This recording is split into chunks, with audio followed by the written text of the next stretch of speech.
जय हिंद साथियों, कैसे हैं आप लोग। आई होप के प्ले अच्छे होंगे। आपकी जो स्टडी चलेगी बहुत ही बेहतरीन चलेगी। तो आज के क्लास में बात करने वाले हैं क्लास 12 के हिंदी को तमाम क्वेश्चन जो आपके एग्जाम में छपने वाला है। तो आप लोग अच्छे तरीका से एक क्वेश्चन को देखिएगा, क्योंकि जितना प्रश्न लाए हैं आपके एग्जाम में 100% वही प्रश्न आने वाला है। ठीक है, तो आप किसी भी स्थिति में और किसी परिस्थिति में सारे क्वेश्चन को याद कर लीजिएगा। ठीक है, तो चलिए बिना टाइम का क्वेश्चन की तरफ बढ़ते हैं। इससे पहले क्लास को लाइक नहीं किया तो क्लास को लाइक कर लीजिएगा, साथ में चैनल को भी सब्सक्राइब कर लीजिएगा, क्योंकि जब भी मैं इंपॉर्टेंट क्लास कराऊंगा आपके बीच नोटिफिकेशन तुरंत चल जाए। ठीक है ना। और जितने बच्चे व्हाट्सएप ग्रुप में नहीं जुड़े हैं और जुड़ना चाहते हैं तो डिस्क्रिप्शन में लिंक है, वहां जाकर आप लोग जुड़ जाइएगा। ठीक है, और हम जितना क्वेश्चन की चर्चा करेंगे उस क्वेश्चन को आप अच्छे तरीका से याद रखेंगे। आपके लिए कुछ निर्देशांक यहाँ दिया है, कह रहा है कि प्रश्न 100 गो रहेगा। कितना 100 क्वेश्चन रहेगा? 100 गो रहेगा, जिसमें से आपको कितना आंसर देना है बाबू? 50 गो आंसर दे देना है। ठीक है, यही लिखा है। चलिए अगला क्वेश्चन, यानी 1 नंबर क्वेश्चन में कहा जा रहा है करवक पाठ के रचयिता कौन है, जल्दी बतला दीजिए। 1 का ऑप्शन क्या हो जाएगा, जल्दी से आंसर टिक आउट कीजिएगा कि करवक पाठ के रचयिता कौन है। आप लोग को पता होनी चाहिए कि करवक पाठ के रचयिता जो है मलिक मोहम्मद जायसी जी हैं। बिल्कुल ऑप्शन ए हो जाएगा। 1 का ऑप्शन जो बच्चा ए टिक कर रहा है बिल्कुल सही होगा,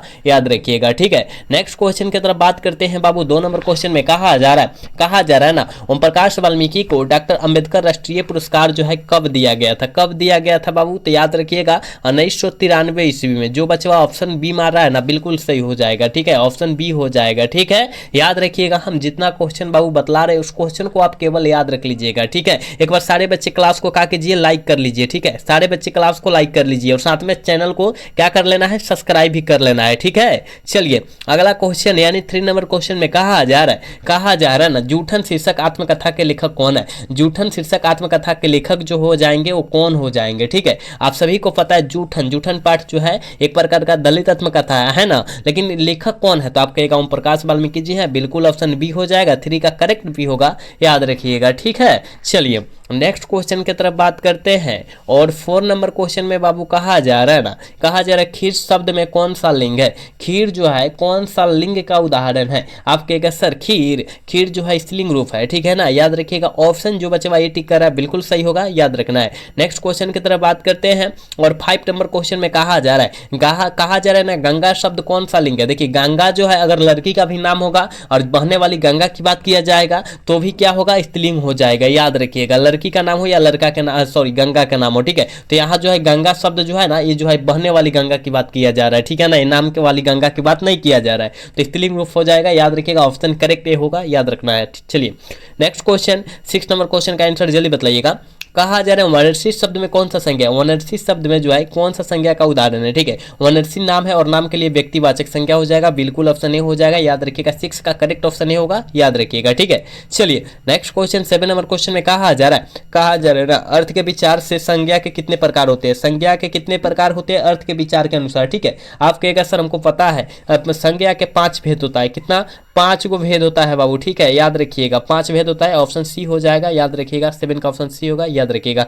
नेक्स्ट क्वेश्चन 8 नंबर क्वेश्चन में बाबू कहा जा रहा है ना, निम्नलिखित में से कौन जातिवाचक संज्ञा नहीं है? ठीक है, जातिवाचक, याद रखिएगा। जातिवाचक यहाँ कह रहे हैं पुस्तक जो है जातिवाचक है, क्योंकि पुस्तक कई प्रकार का होता है। जैसे कि हम लोग बात करते फिजिक्स, केमिस्ट्री, हिंदी, मैथ, ये सब होता है ना, इस जो हो जाएगा अनेक प्रकार का होता है। जाति में अनेक जाति का होता है पुस्तक। पशु जो होता है अनेक प्रकार का होता है। जैसे कि हम लोग बात करते गाय, भैंस, बकरी है ना, पशु में ना आएगा, तो ये भी जातिवाचक है।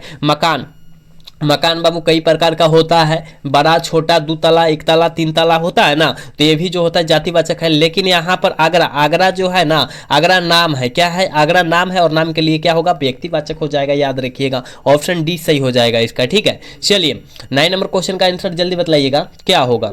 कहा जा रहा है ना, अग्नि का थोड़ा सा यहाँ जूमिंग पावर कम करेंगे। ठीक है ना, कहा जा रहा है अग्नि शब्द का तद्भव रूप क्या होता है? ठीक है, अग्नि मतलब आग होता है। ठीक है, तो आग का तद्भव रूप क्या होता है, जल्दी बताइएगा। तो आग का तद्भव रूप क्या होता है, सॉरी अग्नि का तद्भव रूप आग हो जाएगा। ठीक है ना, ऑप्शन डी हो जाएगा। 9 का ऑप्शन बाबू डी होगा, याद रखिएगा। एक बार सारे बच्चे क्लास को क्या कर लीजिएगा, लाइक कर लीजिएगा। सारे बच्चे, जितने बच्चे देख रहे हैं ना, सारे बच्चे क्लास को लाइक कर लीजिएगा। ठीक है, और साथ में चैनल को क्या कर लेना है, सब्सक्राइब भी कर लेना है। ठीक है, चलिए नेक्स्ट क्वेश्चन 10 नंबर क्वेश्चन में कहा जा रहा है ना, प्रेम के पीर के कवि कौन है? जल्दी बताइएगा। काफी ज्यादा मस्ट इंपोर्टेंट क्वेश्चन है कि प्रेम के पीर के कवि कौन है। याद रखिएगा, प्रेम के पीर के कवि मलिक मोहम्मद जायसी जो हो जाएंगे। ठीक है, ऑप्शन डी में दिया है, लेकिन कवियों के कवि कहेगा ना, याद रखिएगा कवियों के कवि कौन? कवियों के कवियों के कवि, ठीक है। अगर पूछेगा कौन है तो शमशेर बहादुर सिंह लगा देना है, ठीक है। कवियों के कवि कौन है, शमशेर बहादुर सिंह लगा देना है। आपको अच्छे तरीका से सारे क्वेश्चन को टिक आउट कर लेना है, ठीक है ना। नेक्स्ट क्वेश्चन की तरफ बात करते हैं। 11 नंबर क्वेश्चन का आंसर जल्दी लगाइएगा। कहा जा रहा है स्वरूप या संरचना की दृष्टि से वाक्य कितने भेद होते हैं, वाक्य के कितने भेद होते हैं, जल्दी बतलाइएगा, ठीक है ना। 11 का ऑप्शन क्या होने वाला है बाबू, जल्दी बतलाने का कोशिश कीजिएगा आप लोग, ठीक है। आप कहिएगा सर क्या कह रहा है, रचना की दृष्टि से वाक्य, वाक्य कई प्रकार का होता है, जल्दी बतलाइएगा। 3 प्रकार का होता है, ठीक है ना, 3 प्रकार का होता है, बिल्कुल ऑप्शन सी हो जाएगा 11 का, याद रखिएगा, ठीक है। नेक्स्ट क्वेश्चन की तरफ बात करेंगे बाबू। 12 नंबर क्वेश्चन में कहा जा रहा है निम्न में कौन शुद्ध शब्द है, ठीक है। शुद्ध शब्द कौन है, जल्दी बतलाइएगा, जल्दी बतलाने का कोशिश कीजिएगा कि शुद्ध रूप को जो है इसमें से कौन है, ठीक है। हमने कई बार आपको बतलाया है कि बाबू शुद्ध रूप जो हो जाएगा ना वो परीक्षा हो जाएगा। इतिहास तो इस तरह नहीं लिखा जाता है ना, इतिहास तो इस तरह नहीं लिखा जाता, इस तरह लिखा जाता है, ठीक है, इस तरह लिखा जाता है इतिहास। तो बिल्कुल ये तो गलत हो गया 1 नंबर, तो ऑप्शन बी हो जाएगा, परीक्षा सही लिखा है, ऑप्शन ए हो जाएगा। और पुरस्कार जो देखिए इस तरह लिखा जाता है, पुरस्कार, ठीक है ना, पुरस्कार लिखा जाता है इस तरह, तो ये भी गलत है, ठीक है। देखिए कहाँ लिखा गया है, दुर्घटना भी तो सरेआम गलत है, ठीक है ना। तो याद रखिएगा ऑप्शन बी करेक्ट हो जाएगा, ठीक है। चलिए 13 नंबर क्वेश्चन में कहा जा रहा है बालकृष्ण भट्ट के माता जी का नाम क्या था, बालकृष्ण भट्ट के माता जी का बाबू नाम क्या था, जल्दी बतलाइएगा, ठीक है। 13 का ऑप्शन क्या होने वाला है, कहिएगा सर पार्वती देवी, और पिताजी का नाम बेनी प्रसाद भट्ट, पिताजी का नाम क्या होगा, बेनी प्रसाद, ठीक है ना, प्रसाद भट्ट था, ठीक है। आप याद रखिएगा, हम जितना साइड से क्वेश्चन बतला रहे हैं, ठीक है, उस सारे क्वेश्चन को आप लोग याद रखिएगा। चलिए 14 का आंसर बतलाइएगा कि अ का उच्चारण स्थान क्या है, अ का उच्चारण स्थान बाबू क्या है, जल्दी बतला दीजिएगा, ठीक है। हम तो कहेंगे कि अ अगर शब्द कह रहे हैं ना तो ये कहाँ से सबसे ज्यादा प्रयोग किया जा रहा है, अ कहिए कंठ से आवाज आ रहा है ना, यानी ऑप्शन डी सही हो जाएगा, ठीक है ना। 14 का ऑप्शन जो बच्चा डी टिक कर रहा है बिल्कुल सही होगा, याद रखिएगा, ठीक है। चलिए नेक्स्ट क्वेश्चन 15 नंबर क्वेश्चन में कहा जा रहा है ब का उच्चारण स्थान क्या है, ब का उच्चारण स्थान देखिए प आए, ठीक है ना, फ आए, ब आए, भ आए और म आए, ठीक है ना। इसमें से कौनो आए बाबू, पांचों में से कौनो आता है, आंख मूंद कर आपको ओष्ठ मार देना है, ठीक है। कौनो आता है पांचों में से आपको ओष्ठ मार देना है, ठीक है। चलिए अगला क्वेश्चन 16 का आंसर जल्दी बतलाइएगा।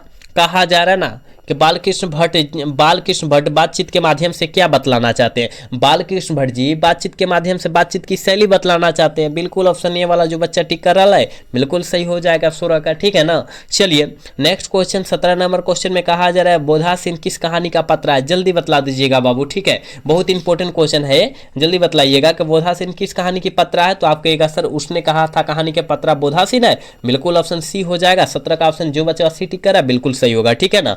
18 नंबर क्वेश्चन में कहा जा रहा है बाबू सिख राइफल के जमादार लहना सिंह का नंबर क्या था, नंबर क्या था बाबू, 77 था, क्या 77 था, याद रखिएगा ऑप्शन ए में दिया है, ऑप्शन ए सही हो जाएगा 18 का, ठीक है। नेक्स्ट क्वेश्चन 19 नंबर क्वेश्चन में कहा जा रहा है अर्धनारीश्वर शंकर और पार्वती का किस प्रकार का रूप है, किस प्रकार का रूप है, आप सभी को पता है आधा नर और नारी, मतलब यहाँ काल्पित रूप हो जाएंगे बाबू, ठीक है ना, काल्पित रूप हो जाएंगे, ऑप्शन क्या हो जाएगा, डी हो जाएगा। और पूछा जाएगा अर्धनारीश्वर पाठ के लेखक कौन है, तो रामधारी सिंह दिनकर है, ये भी साथ में आप लोग याद रखिएगा, ठीक है। हम जितना क्वेश्चन साइड से बाबू चर्चा कर रहे हैं उस क्वेश्चन को याद रखिएगा आप लोग, ठीक है। नेक्स्ट क्वेश्चन 20 नंबर क्वेश्चन में कहा जा रहा है ना प्रजा सोशलिस्ट पार्टी का गठन कब किया गया था, और ये आपके एग्जाम में काफी बार यह क्वेश्चन आया हुआ है, आप इसको याद रखेंगे, ठीक है। प्रजा सोशलिस्ट पार्टी का गठन जो बाबू हुआ था वो कब हुआ था, आप कहेगा सर हमको पता है 1952 ईस्वी में हुआ था, बिल्कुल ऑप्शन ए वाला जो बच्चा टिक कर रहा है ना बिल्कुल सही होगा, 20 का ऑप्शन ए हो जाएगा, याद रखिएगा, ठीक है। 21 नंबर क्वेश्चन में कहा जा रहा है कवि ने कहा किनकी रचना है,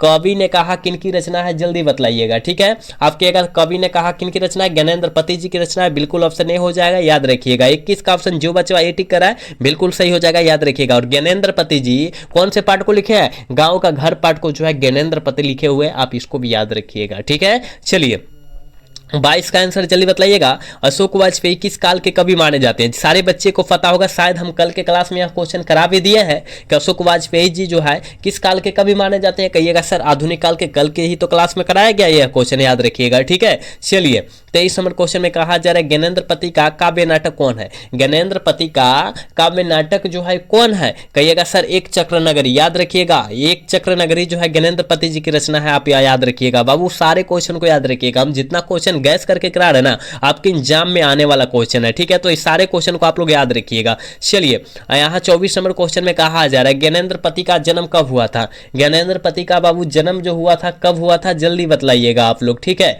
आप कहिएगा सर ज्ञानेंद्र पति का जन्म 1950 ईस्वी में लागू हुआ था, जन्म हुआ था, याद रखिएगा ऑप्शन ए हो जाएगा, ठीक है। 24 का ऑप्शन ए होगा, याद रखिएगा। नेक्स्ट क्वेश्चन 25 नंबर क्वेश्चन में कहा जा रहा है अशोक वाजपेयी का जन्म कब हुआ था, जल्दी बतलाइएगा। अशोक वाजपेयी का जन्म कब हुआ था बाबू, आप कहिएगा सर हमको पता है, ये हुआ था 1941 ईस्वी को, ठीक है ना। 1941 ईस्वी को 16 जनवरी 1941 ईस्वी को हुआ था, याद रखिएगा। ऑप्शन ए में दिया है, ऑप्शन ए सही हो जाएगा, ठीक है। 25 का जो बचा ऑप्शन ए टिक करा बिल्कुल सही हो जाएगा, ठीक है ना। याद रखिए बाबू आप लोग क्लास को लाइक नहीं कर रहे हैं, ठीक है ना। क्लास को आप लोग लाइक नहीं कर रहे, प्लीज आप लोग कीजिए क्लास को लाइक, ठीक है ना। और साथ में सब्सक्राइब भी चैनल को कर लीजिए जितने बच्चे देख रहे हैं, ठीक है। और जितने बच्चे अभी तक व्हाट्सएप ग्रुप में नहीं जुड़े हैं तो जुड़ जाइएगा, ठीक है, डिस्क्रिप्शन में लिंक है। चलिए अगला क्वेश्चन 26 नंबर क्वेश्चन में कहा जा रहा है अशोक वाजपेयी के पिता का क्या नाम था, जल्दी बतलाइएगा। अशोक वाजपेयी जी के पिता का नाम जो था क्या था, जल्दी बतलाइएगा। कहिएगा सर परमानंद वाजपेयी, बिल्कुल ऑप्शन ए हो जाएगा। 26 का ऑप्शन जो बचवा ए टिक कर रहा है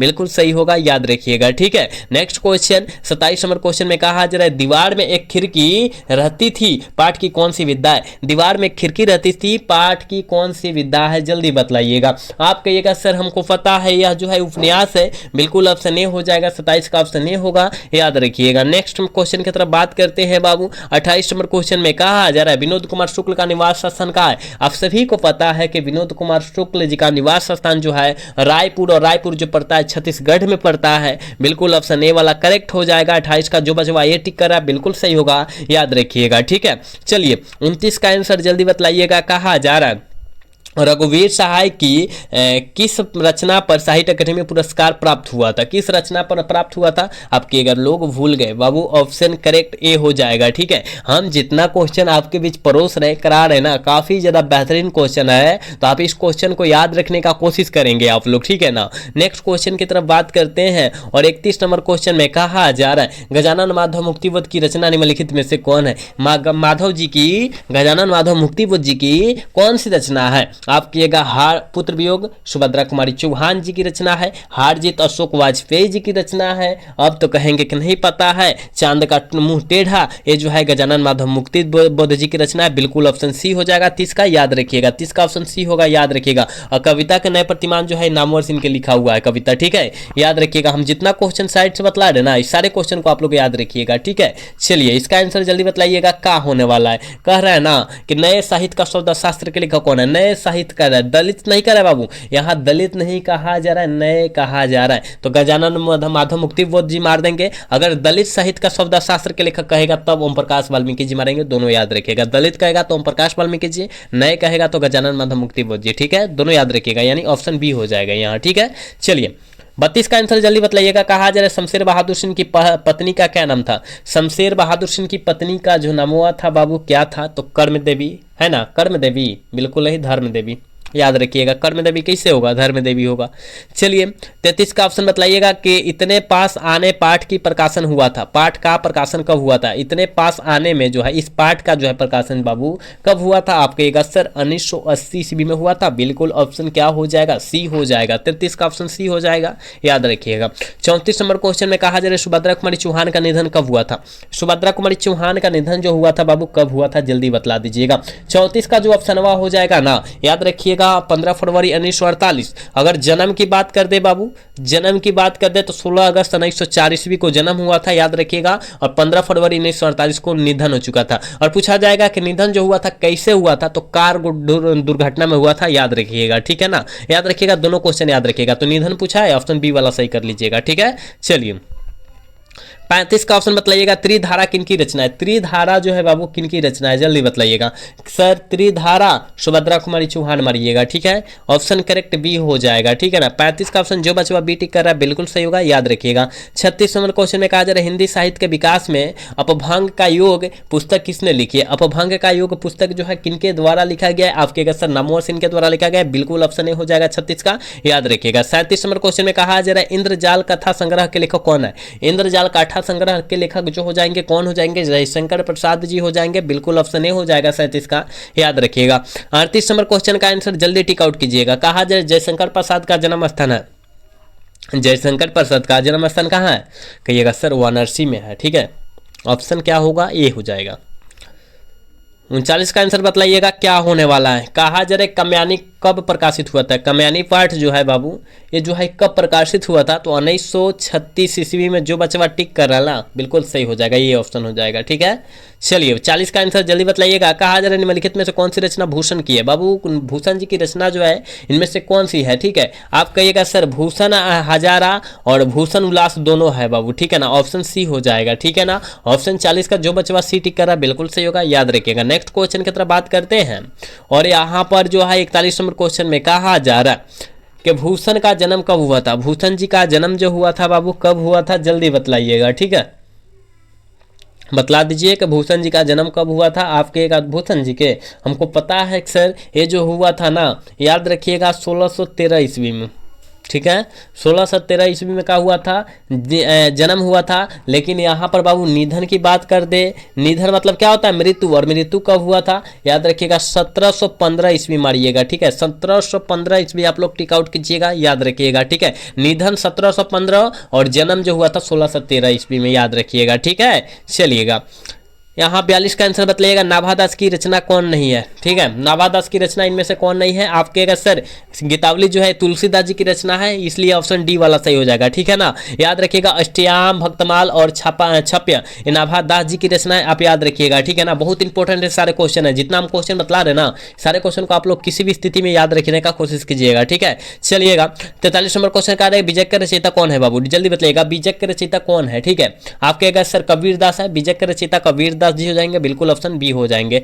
चलिएगा 44 नंबर क्वेश्चन में कहा जा रहा है कि मलिक मोहम्मद जैसी ने अपनी एक आंख की उपमा जो है किनसे की है? एक आंख की उपमा जो है किनसे किया गया है? दर्पण। दर्पण मतलब क्या होता है बाबू? शीशा। ऑप्शन डी हो जाएगा। ठीक है ना, दर्पण मतलब क्या होता है बाबू? शीशा, जिससे अपना हम लोग मुख देखते हैं। ठीक है ना, याद रखिएगा। चलिएगा 45 का आंसर बतलाइएगा। मीरा ने अपना प्रियतम किसे माना है? जल्दी बतलाइएगा, काफी ज्यादा बेहतरीन क्वेश्चन है। श्री कृष्ण को माना है, बिल्कुल ऑप्शन बी हो जाएगा। 45 का जो ऑप्शन बी टिक करा है बिल्कुल सही होगा, याद रखिएगा। ठीक है, एक बार सारे बच्चे क्लास को लाइक कर लेंगे। जितने बच्चे क्लास को देख रहे हैं ना, प्लीज सारे बच्चे से रिक्वेस्ट है बाबू आप लोग क्लास को लाइक कर लीजिए। ठीक है ना, लाइक कर लीजिए, साथ में सब्सक्राइब भी कर लीजिएगा। और जितने बच्चे व्हाट्सएप ग्रुप में नहीं जुड़े ना, वो जुड़ जाएगा, डिस्क्रिप्शन में लिंक है, वहाँ नंबर भी आपको जुड़ना अति आवश्यक है। ठीक है, वहाँ चलिएगा। अगला क्वेश्चन 46 नंबर क्वेश्चन में कहा जा रहा है ग्रेगिन बीमारी का संबंध किस कहानी से? देखिए ग्रेगिन एक प्रकार का बीमारी है, इस बीमारी का ऑपरेशन जो करता था महेश्वर करता था। ठीक है ना, ये जो है रोज पार्ट से संबंधित है। के पार्ट से? रोज पार्ट से संबंधित है, याद रखिएगा। ठीक है, चलिएगा अगला क्वेश्चन की तरफ बात करते हैं, और 47 नंबर क्वेश्चन में कहा जा रहा है कि राम की शक्ति पूजा किनकी कविता है? राम की शक्ति पूजा किनकी कविता है? जल्दी बतलाइएगा। आप कहिएगा सर ये जो है निराला जी की है, बिल्कुल ऑप्शन डी हो जाएगा 47 का, याद रखिएगा। नेक्स्ट क्वेश्चन 48 का आंसर जल्दी बताइएगा। 1995 ईस्वी में परिवेशन सम्मान किससे मिला था? 1995 ईस्वी में परिवेशन सम्मान बाबू किसे प्राप्त हुआ था? जल्दी बतला दीजिएगा आप लोग। ठीक है, आप कहेगा सर वो जो प्राप्त हुआ था ओम प्रकाश वाल्मीकि जी को। ओम प्रकाश, ठीक है ना, प्रकाश वाल्मीकि। ठीक है, वाल्मीकि याद रखिएगा, वाल्मीकि जी को हुआ था। तो ये इसमें तो दिया नहीं है, तो नॉन ऑफ दीज मारेंगे, इनमें से कोई नहीं मारेंगे। ठीक है ना, लेकिन 1995 ईस्वी में ओम प्रकाश वाल्मीकि जी को जो है मैक्सेस सामान दिया गया, परिवेशन सामान दिया गया था, याद रखिएगा आप। ठीक है, चलिएगा 49 का आंसर जल्दी बताइएगा। ओ सदानीरा किनको निर्मित बनाकर लिखा गया है?